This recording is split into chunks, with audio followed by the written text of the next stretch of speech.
तो सर अब करेंगे हम question number 14।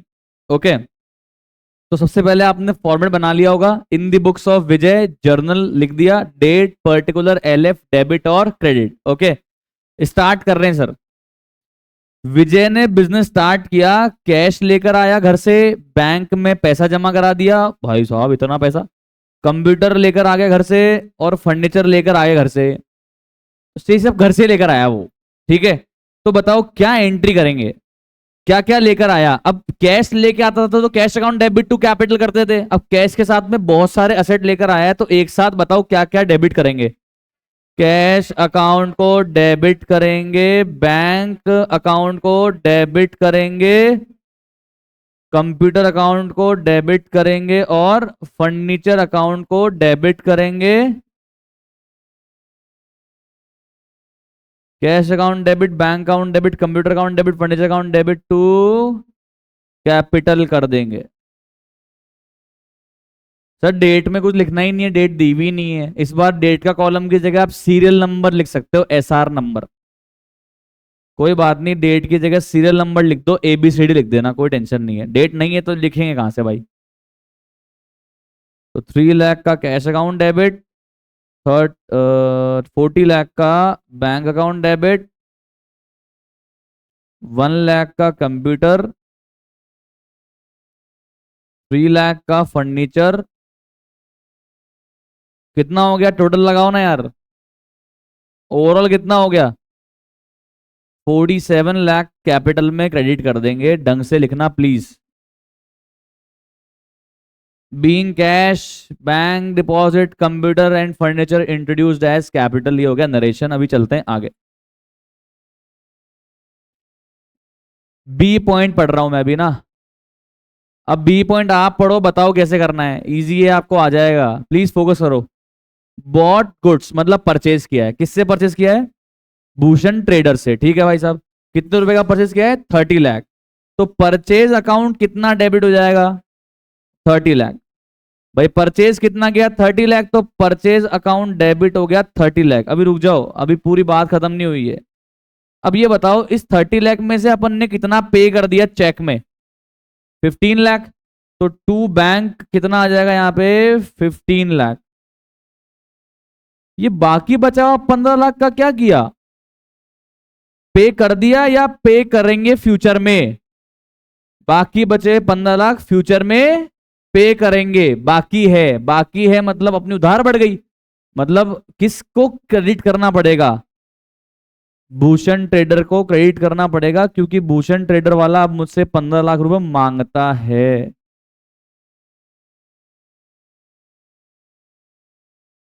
Purchases account debit 30 lakh, to bank 15 lakh और टू भूषण ट्रेडर 15 लाख। बोलो आया या नहीं आया, पक्का लॉजिक समझ में आया। एक्सपेंस बढ़ रहा है, 30 लाख से परचेज को डेबिट कर दिया, बैंक कम हो रहा है क्रेडिट कर दिया, और भूषण ट्रेडर वाली लाइबिलिटी बढ़ रही है इसलिए क्रेडिट कर दिया। आया। अरे अपन तो ये मान लो ना 15 लाख के गुड्स तो उधार पे परचेज किए, 15 लाख के गुड्स कैश में मतलब बैंक से परचेज कर लिए। ठीक है, क्लियर। लिखिए आपने एंट्री, आगे चलो। Return goods of ₹1,20,000 to Bhushan traders. 1,20,000 का माल हमने वापस रिटर्न कर दिया। परचेज किया तब क्या एंट्री की थी, purchase account debit to bank और टू भूषण ट्रेडर्स। अब रिटर्न करेंगे तब क्या एंट्री करेंगे। अब सुनो, इसमें एक बात करनी है, मेरे को एक बात बताओ, एक बात सुनो।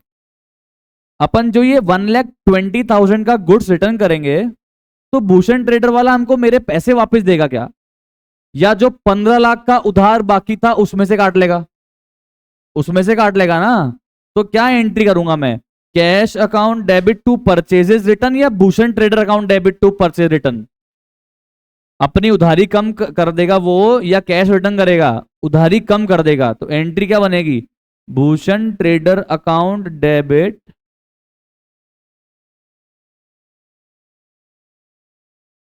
To purchase return. भाई परचेज करते हैं तब परचेज को डेबिट कर देते हैं, और रिटर्न करते हैं तब परचेज रिटर्न अकाउंट को क्रेडिट कर देते हैं। परचेज रिटर्न बताओ क्रेडिट क्यों हो रहा है, इनकम बढ़ रही है, एक्सपेंस कम हो रहा है, एक्सपेंस कम हो रहा है। और भूषण ट्रेडर डेबिट क्यों हो रहा है, लाइबिलिटी कम हो रही है।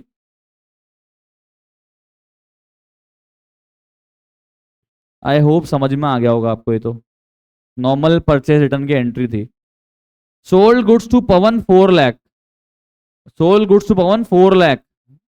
नाम लिखा हुआ है पवन का, तो कैश में सेल किया है या क्रेडिट में किया है? क्रेडिट में किया है। एंट्री बताओ, कॉमन एंट्री बताओ क्या है? Pawan's account debit to sales account. कितना? 4 lakh 4 lakh. Paid to Bhushan trader 1,50,000 in cash discount receive 2%।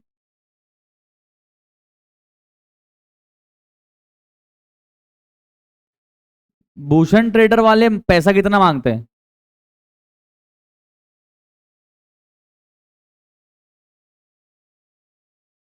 ये बड़ा इंटरेस्टिंग पॉइंट है।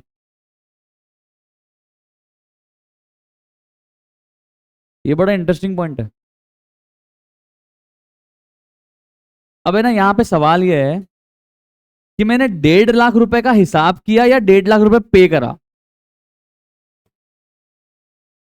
मतलब एक तो होता है कि मुझे आपको 1,50,000 देने थे, बात नहीं। एक तो होता है मुझे 1,50,000 देने थे, आपने बोला कोई बात नहीं सर 2% कम दे देना, तो मैंने फिर आपको कितने दिए? 1,50,000 का 2% कितना हुआ? 3,000। तो मैंने आपको कितने दिए? 1,47,000। एक तो ये होता है। एक होता है कि मैंने आपको डिस्काउंट के बाद कितना दिया? 1,50,000। नहीं समझे ना मेरी बात? समझ गए? नहीं समझे? एक तो होता है मैंने आपका 1,50,000 का हिसाब क्लियर कर दिया बाय पेइंग 1,47,000। एक होता है मैंने आपका हिसाब ज्यादा का क्लियर करा but I paid 1,50,000 in cash. तो आपको क्या लग रहा है कि मैंने 1,50,000 कैश में पे किया या 1,50,000 का हिसाब क्लियर किया है? देखो मैं आपको बताता हूं, दो चीज है ना, मैं आपको एक बार बताता हूं कैसे क्या क्या मेरे पास में पर्सपेक्टिव है इसके लिए। एक सेकंड देखो, ये देखो आप,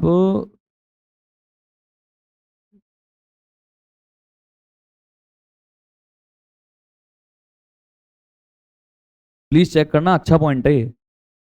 मेरी गारंटी है आपको मजा आ जाएगा इस पॉइंट में। स्कूल में फिर आप आराम से मजा करोगे। बोले क्या है बताओ। देखना, पहला पहला ऑल्टरनेटिव जो मैं फॉलो करवाऊंगा, अभी लिखना मत प्लीज, क्योंकि लैंग्वेज ऑल्टरनेटिव 1 की कह रही है। क्या कह रही है देखना, कि मैंने भूषण ट्रेडर को सेटल किया है, अकाउंट उसका क्लियर किया है कितना? 1,53,061। अभी कैसे है, अभी तुम पंचायत मत करो। अच्छा, 1,53,061 रुपए का पेमेंट, मतलब ओवरऑल अकाउंट मैंने क्लियर करा है बाय पेइंग कैश ऑफ 1,50,000। और बताओ मुझे डिस्काउंट कितने का मिला जो बचा हुआ है? 1,53,061 का 2%। एक तो ये हो गया कि मैंने 1.5 लाख रुपए नगद में पे किया है। ओके, दूसरा ऑल्टरनेटिव,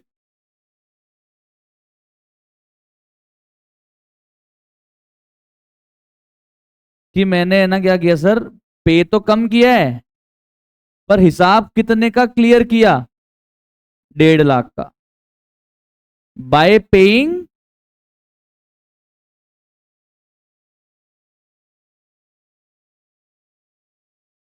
कितने का डिस्काउंट मिला? 150 का 2%, दैट इज 3,000। और मैंने कितना पे किया रिमेनिंग? 1,47,000। अब आपके सामने दोनों चीजें रख दी मैंने। अब आप, अरे सर लिखना नहीं था अभी, लिखना नहीं था, लिखना है ही नहीं भाई।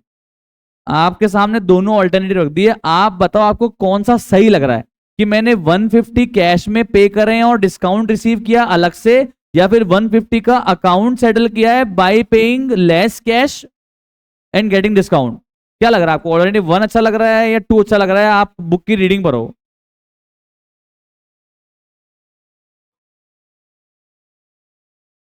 बताओ, 1 सही लग रहा है या 2 सही लग रहा है? शब्द पढ़ो। पेड, पेड लिखा हुआ है 1.5 लाख के आगे। पेड लिखा हुआ है 1.5 लाख के आगे, या 1 लाख मतलब या 1.5 लाख का अमाउंट सेटल किया है, या 1,50,000 पे किया है? बताओ, पे किया है। अगर 1,50,000 पे किया है तो टू कैश कितना आना चाहिए? 1,50,000 नगद दिया है मैंने तुमको, तो टू कैश कितना आना चाहिए? 1,50,000। और एक ऑल्टरनेटिव होता है कि नहीं नहीं नहीं, मैंने दिया कैश 1,50,000 नहीं है, मैंने तो अकाउंट 1.5 लाख का सेटल किया है, मैंने तो अपनी 1.5 लाख की लायबिलिटी पे करी है। तो अब बताओ नियर शब्द किधर आ रहा है आपको, किधर आपको लेके आ रहा है? ऑल्टरनेटिव 1 में ला रहा है या 2 में ला रहा है? फर्स्ट में ला रहा है ना। अब मैं अगेन करूं, कहूंगा आपको, आपकी स्कूल में जो करवाए कर लेना, बट मेरे हिसाब से ऑल्टरनेटिव 1 इज प्रेफरेबल।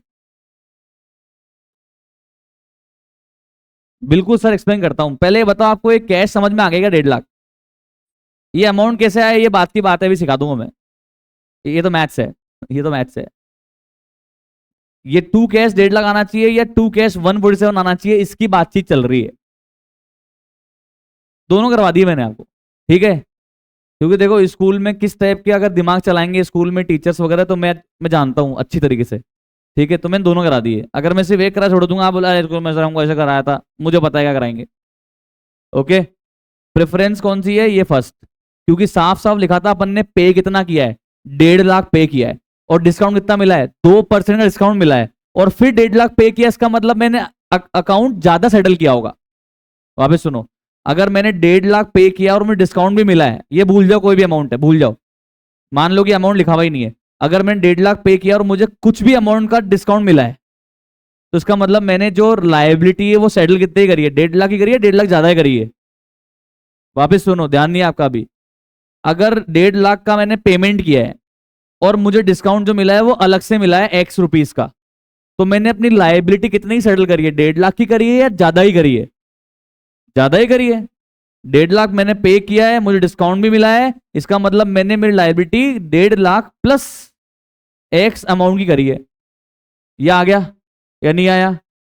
ये तो बड़ा इजी है, इसमें क्या डिस्कशन करूं? ये तो बड़ा इजी है नीचे वाला, तो कि ये तो भैया मैंने तो 1.5 लाख की लाइबिलिटी सेटल करी है by paying 1,47,000 in cash and by getting 3,000 as discount. It is very simple. अपन बात कर रहे हैं इसकी। तो अब बताऊं मैं आपको अमाउंट कैसे आया? बताऊं? श्योर? अब सुनना ध्यान से। अगर मैं ये मान लूं, अगर मैं इसके बराबर, अभी तो मुझे चलो दिख रहा है अमाउंट, मैं इसको छुपा रहा हूं, चलो ये छुपा दिया मैंने अमाउंट को, छुप गया। ये भी छुपा देते हैं, ये भी छुप गया। ओके, अगर मैं इस अमाउंट को 100 मान लूं, कितना मान लूं? 100। तो बताना मुझे डिस्काउंट कितना मिला है? 2%। कितना मिला है? 2%। अगर मैं 100 रुपए का सेटल कर रहा हूं और 2 रुपए का डिस्काउंट मिल रहा है, तो बताओ मैंने कितना पे किया होगा? 98। पहले बताओ ये समझ में आया क्या? अगर मैं 100 रुपीज का हिसाब क्लियर कर रहा हूं और 2 का डिस्काउंट मिल रहा है, तो बताओ मैं पे कितना कर रहा हूं? 98। नहीं आया? आ रहा है। क्या बोल रहा हूं मैं कि अगर 100 रुपए का अगर अपन पेमेंट कर रहे हैं और 2 का डिस्काउंट मिल रहा है, तो अपन ने पे कितने किए होंगे? 98। कितने किए होंगे? 98। ठीक है, अपन ने सच में पे कितने किए हैं? सच में पे कितने किए हैं? 1.5 लाख। अब मुझे बताओ ये 1.5 लाख किसके बराबर है? 100 के, 2 के, या 98 के?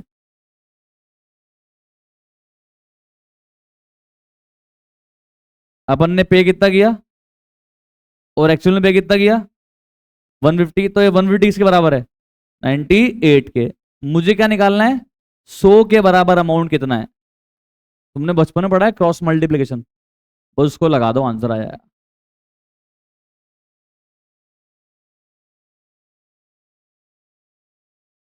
किस किसके पास मैथ्स है? 10 तक, 10 तक किस किसके पास मैथ्स है? थी?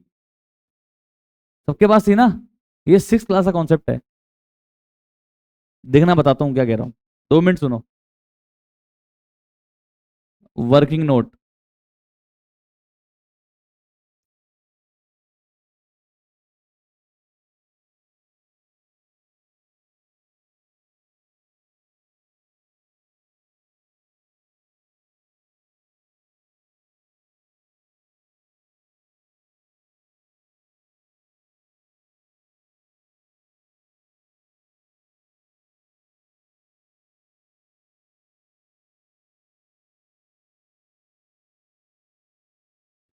अमाउंट ऑफ लाइबिलिटी सेटल्ड को अगर मैं 100 अज्यूम कर रहा हूं, अमाउंट ऑफ लाइबिलिटी सेटल्ड को मैं अगर 100 अज्यूम कर रहा हूं कि मैंने 100 रुपए की लाइबिलिटी चुकाई और मुझे 100 रुपए पे 2% का डिस्काउंट मिला, तो मुझे डिस्काउंट कितना मिला? 2 रुपए का।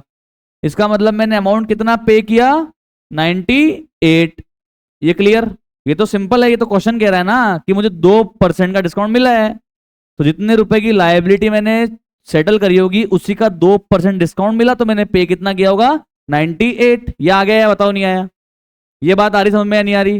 ये तो बेसिक बात है ना। अरे मैं 100 रुपए आपको पे करने हैं, आपने बोला भैया 2 रुपए कम दे दो यार, तो मैंने कितने रुपए दिया आपको? 98 दिए ना यार। आया नहीं आया? क्लियर? अब मुझे बताओ अपन ने अपने ऑल्टरनेटिव वन में क्या माना? अपन ने ऑल्टरनेटिव वन में क्या माना कि अपन ने अमाउंट कितना पे किया है, या अमाउंट अमाउंट कितना पे किया है? 1.5 लाख, या लाइबिलिटी सेटल करी 1.5 लाख की? अपन ऑल्टरनेटिव वन में क्या मान रहे हैं कि 1.5 लाख का अमाउंट पेड है या 1.5 लाख का लाइबिलिटी सेटल्ड है? ऑल्टरनेटिव वन में क्या मान रहे हैं? 1.5 लाख पेड है, ठीक है। तो आप मुझे बताओ इस हिसाब से 98 के बराबर 1.5 लाख है या 100 के बराबर 1.5 लाख है? ऑल्टरनेटिव वन 98 के बराबर 1.5 लाख है। Actual amount paid is 150। Which amount do I need to know? Amount settled, उसके सामने क्या रख दूंगा? अब क्या करूंगा? Cross multiply. देखो अगर मैं तुम्हें ऑल्टरनेटिव सेकंड करवाता मेरा टाइम बच जाता, इतनी पंचायत ही नहीं करनी पड़ती, पर वो गलत है, यही सही है। बट मैं आपको फिर ओपन विंडो दे रहा हूं, आपकी स्कूल में होम एग्जाम में जैसा करवाएंगे वैसा कर लेना, बट ये सही है क्योंकि साफ साफ लिखा हुआ है कि मैंने 1.5 लाख पे किया है, ना कि ऐसा लिखा हुआ है कि 1.5 लाख सेटल किया है। मैंने 1.5 लाख की लाइबिलिटी नहीं चुकाई है, मैंने 1.5 लाख पे किया है। चुकाई तो ज्यादा की लाइबिलिटी है, चुकाई तो ज्यादा की लाइबिलिटी है, समझ में आ रहा है?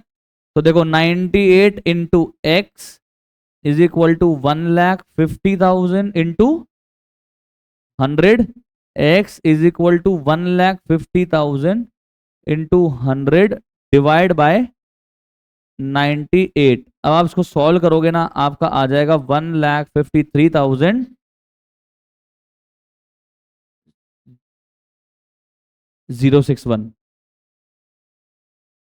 वो सर मैंने राउंड ऑफ कर दिया। आया नहीं आया? तो बताओ ये 1,53,061 क्या है? Amount settled.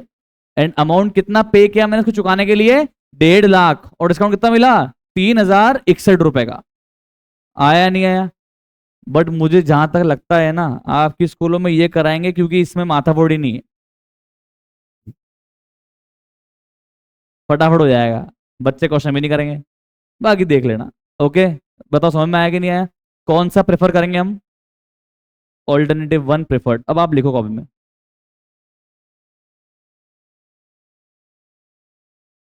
दोनों लिखने हैं सर। ऑल्टरनेटिव वन भी लिखना है, ऑल्टरनेटिव टू भी लिखना है। पहले तो ऊपर आप दोनों एंट्री लिख लो, ऑल्टरनेटिव वन करके एंट्री, ऑल्टरनेटिव टू करके एंट्री, उसके बाद नीचे एक वर्किंग नोट बना लो।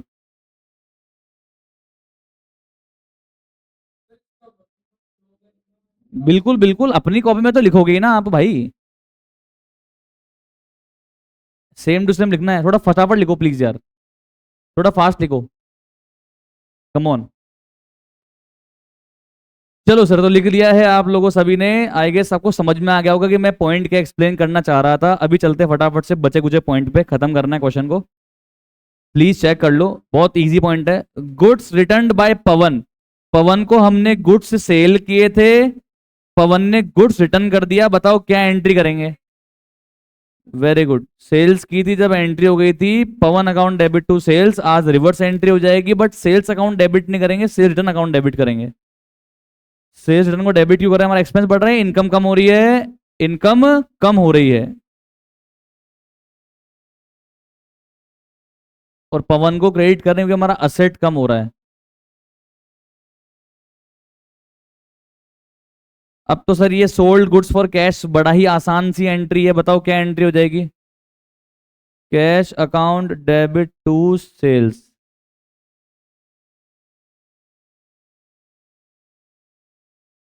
कैश असेट है, बढ़ रहा है, डेबिट कर दिया, सेल्स इनकम है, बढ़ रही है, क्रेडिट कर दिया, cash account debit to sales हो गई। एच वाला पॉइंट बड़ा आसान पॉइंट है, बताओ क्या करेंगे? सर अपन चाहे तो एडवर्टाइजमेंट अकाउंट डेबिट कर सकते हैं, अपन चाहे तो सेल्स प्रमोशन अकाउंट डेबिट कर सकते हैं, अपन चाहे तो सैंपल अकाउंट डेबिट कर सकते हैं। तो मैं लिख रहा हूं sample account debit to goods या परचेजेस या सेल्स टू परचेजेस। पता है क्या हो रहा है? इनडायरेक्ट एक्सपेंस बढ़ रहा है और डायरेक्ट एक्सपेंस कम हो रहा है। कितना? 20,000 20,000 अपन ने भाई साहब डिस्कस किया था इन पॉइंट्स को एकदम डिटेल्ड में। अब ये बहुत शानदार पॉइंट है, पेड इनकम टैक्स ऑफ 37,500। ध्यान रखना, sole proprietorship form of business के अंदर इनकम टैक्स ओनर को पर्सनली पे करना पड़ता है। वापस सुनो, हम किस फॉर्म ऑफ बिजनेस ऑर्गेनाइजेशन की अकाउंटिंग पढ़ रहे हैं? सोल प्रोप्राइटर की, पार्टनरशिप की, कंपनी की? सोल प्रोप्राइटरशिप की। Sole proprietary form of business के अंदर income tax is not an expense of the business, income tax is the personal expense of the owner. तो अगर मैंने इनकम टैक्स पे किया है, इसका मतलब ओनर का पर्सनल एक्सपेंस पे किया है। वापस सुन लो, हम कौन से फॉर्म ऑफ बिजनेस ऑर्गेनाइजेशन की अकाउंटिंग पढ़ रहे हैं? सोल प्रोप्राइटर या partnership company? Sole proprietor. Sole proprietor में इनकम टैक्स बिजनेस का एक्सपेंस नहीं होता है, पर फिर भी पे कर दिया है, मतलब ओनर का पर्सनल एक्सपेंस बिजनेस ने पे किया। तो क्या है ये? ड्रॉइंग है। क्या कम ऑन? ये ड्रॉइंग है। अगर पार्टनरशिप फर्म होती या कंपनी होती तो उस केस में टैक्स कम बिजनेस का एक्सपेंस होता। क्या सर? वो अलग चीज है सर, ये इनकम टैक्स है, जीएसटी अलग टैक्स होता है। इनकम टैक्स जो इनकम पे लगता है, जीएसटी जो goods and service tax indirect लगता है, वो अभी मैं उस पर जान नहीं रहा। It is drawing. एंट्री करो, drawing account debit to. Sir ये डेट्स नहीं है ना? तो, सर फिर तो सारे ही साथ में कर देते सर, अलग अलग, वरना नंबर कट जाएंगे भाई। इस स्कूल में मत एग्जाम मत कर दे, नंबर कट जाएंगे पॉइंट टू पॉइंट के, नंबर ही कट जाएंगे। हाँ डेट का कर सकते हो आप, वो भी पूछ के। अच्छा, अगर अपन इनकम टैक्स अपन ने बैंक से पे किया तो यहां आ जाएगा to bank. Income tax sir आजकल ऑब्वियसली बात है बैंक से ही पे करना पड़ता है, इसलिए टू बैंक, पर मैंने फिर भी दोनों लिखवा दिया। ओके, इंश्योरेंस प्रीमियम भी हम लोग बैंक से जमा कराते हैं, इनकम टैक्स भी हम लोग बैंक से पे करते हैं, इसलिए मैंने बैंक भी लिख दिया है यहाँ पे, दिस इज प्रेफरेबल। ओके, आगे देखो, goods taken by Vijay for personal use, very easy entry, बताओ क्या होगी? Drawing account debit to goods या परचेजेस? परचेजेस।